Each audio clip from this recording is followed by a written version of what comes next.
Canada आने के लिए सबसे बेस्ट तरीका कौन सा है, राइट? 50% से ज़्यादा लोग जो हमें कांटेक्ट करते हैं वो बोलते हैं अली भाई हमारा विज़िट वीज़ा लगवा दें, हमें किसी तरह पहुंचा दें वहाँ पे। मैं ऑनेस्टली आपको बताऊं, that should be your last option. कहीं किसी तरह भी यहाँ पे पहुंच जाना, फिर यहाँ पे आके अटक जाना इज़ योर लास्ट ऑप्शन। कोशिश करके विज़िट वीज़ा को एज अ लास्ट रिजॉर्ट रखें, because that's not a good option. इससे बहुत बेहतर ऑप्शंस हैं जो आपको लॉन्ग टर्म स्टे दे सकते हैं कनाडा में। क्योंकि भाई कनाडा आप आना क्यों चाहते हैं, ये तो मुझे पता है कि मोस्टली विजिटर्स जो आना चाहते हैं वो चाहते हैं कि वो लॉन्ग टर्म में कन्वर्ट करें अपने स्टे को, राइट? तो कौन कौन से तरीके हैं जो मैं रेकमेंड करूँ आपको अगर आप ऑल्टरनेट ऑप्शंस ढूंढ रहे हैं? ओके, मैं 3 आपको तरीके बताता हूँ which are really way better than basically going on visitor visa. Because वही बात है कि विजिटर वीज़ा में भी आके यहाँ पे आपने फंसना है। जब फंसोगे पैसे भी ज़ाया करोगे, ज़्यादा पैसे लगाओगे और वैसे टाइम भी ज़्यादा लगेगा, राइट? ओके, तो ये 3 ऑल्टरनेट्स को बेसिकली ध्यान में रखें और इन तीनों के ऊपर काम करें। देखें आप किस कैटेगरी के अंदर फिट होते हैं। ओके, पहली कैटेगरी जो है ना वो है स्टूडेंट की। ओके, देखिए कनाडा के अंदर फ़ायदा क्या है, कैनेडियन गवर्नमेंट इनकरेज कर रही है फॉरेन स्टूडेंट्स को कि वो कनाडा में आके पढ़ें।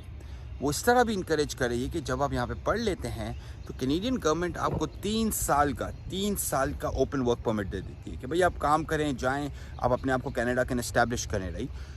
तो ये एक बहुत अच्छा मतलब के तरीका है। ऑलमोस्ट लेट्स से आपका 2 साल का प्रोग्राम है, 3 साल का आपको जो वर्क परमिट मिला, आपके पास 5 साल हो गए कनाडा में, सही है? अब 5 साल में आप इजीली अपना रास्ता निकाल सकते हैं परमानेंट रेजिडेंसी तक, विच इज़ बेसिकली आपका परमानेंट कनाडा के नाम रेजिडेंट बन गए। अब आपको कोई नहीं निकाल सकता, राइट? तो पहला रास्ता जो मैं आपको रेकमेंड करूं, जो मोस्टली लोग नहीं सोचते जिसके बारे में, एंड जिसके अंदर एज कंस्ट्रेंट्स नहीं है, जिसके अंदर बाकी कंस्ट्रेंट्स कम होती है, इंग्लिश आपको जाहिर सी बातें करनी पड़ती है, राइट? पर मोस्टली 2 में से 3 लोगों का एजुकेशन के अंदर हो जाता है। 66% इनफैक्ट इंडिया और नेपाल के अंदर तो 70% तक भी अप्रूवल रेट चलते हैं। पाकिस्तान के अंदर 66% अप्रूवल रेट चलता है तकरीबन। तो तकरीबन अगर 4 लोग अप्लाई करते हैं तो 2 से 3 का तो हो ही जाता है एजुकेशन के अंदर। फैमिली आ जाती है आपके स्पाउस को ओपन वर्क परमिट मिल जाता है। That's the best thing, right? तो अब आके यहाँ पे पैसे बनाना भी शुरू कर देते हैं, पढ़ते भी हैं, अपने अंदर इन्वेस्ट करते हैं। ओके, आपके बच्चे भी आ जाते हैं, दे गो टू स्कूल, उनको हेल्थ केयर फैसिलिटी मिल जाती है। That's number 1 thing. दूसरा ऑप्शन, ओके, अगर आप बेसिकली 40 ईयर्स से नीचे हैं और हाईली एजुकेटेड हैं, ओके, हाईली एजुकेटेड हैं मतलब कि मास्टर्स हैं एटलीस्ट, राइट? यहाँ आपकी स्पाउस मास्टर्स हैं और 40 साल से आप कम हैं, anywhere from 20 to 40 years old, आप रेगुलर इमिग्रेशन के प्रोग्राम्स में चाहिए, which are there are 2 regular immigration programmes, right? Okay, एक है एक्सप्रेस एंट्री जो फेडरल प्रोग्राम है, जो फेडरल गवर्नमेंट चलाती है, और इसमें आप कनाडा में कहीं पे भी जाके रह सकते हैं। लेट्स से कि आपने एक्सप्रेस एंट्री के लिए अप्लाई किया और आपका हो गया, तो आप वहाँ कनाडा का कोई भी शहर चूज़ करके वहाँ पे जाके लैंड कर सकते हैं और यहाँ पे आके रह सकते हैं, राइट? ओके, अच्छा, अब एक्सप्रेस एंट्री के अलावा जो ऑप्शंस होते हैं, लेट्स से कि आपके पास जो है ना, आपके पास वो नहीं है,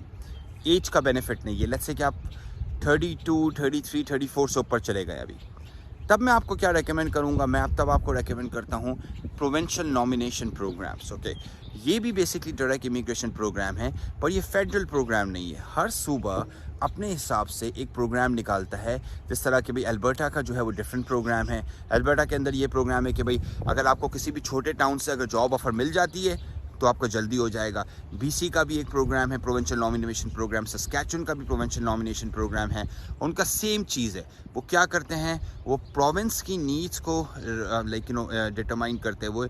वो ये बोलते हैं कि भाई अल्बर्टा को किस किस्म के लोग चाहिए, सस्कैचुअन को किस किस्म के लोग चाहिए, अटलांटिक प्रोविंसेस में किस किस्म के लोग होने चाहिए।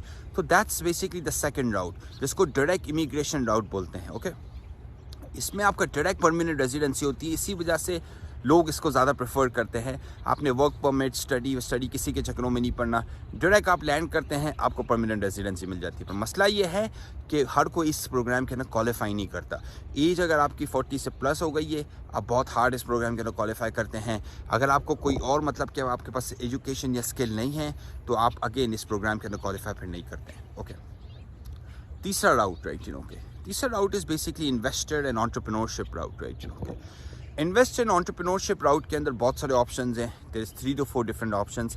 तकरीबन आप स्टार्ट कर सकते हैं 70-80 हज़ार डॉलर से and it goes all the way to like 250, in fact $500,000 तक का जो फार्म लैंड का जो प्रोग्राम है इनका, कि अगर आप फार्म लैंड में यहाँ पे इन्वेस्ट करते हैं $500,000 राइट, ओके, तो वो प्रोग्राम्स भी हैं। $2 लाख वाले प्रोग्राम्स भी हैं BC के अंदर, अल्बर्टा के अंदर $1 लाख वाला प्रोग्राम भी है, स्टार्टअप वीज़ा प्रोग्राम है, ओनर ऑपरेटर प्रोग्राम्स हैं। तो स्टार्टअप लाइक और बिजनेस एंटरप्रेन्योरशिप के अराउंड भी ऑप्शंस अवेलेबल हैं।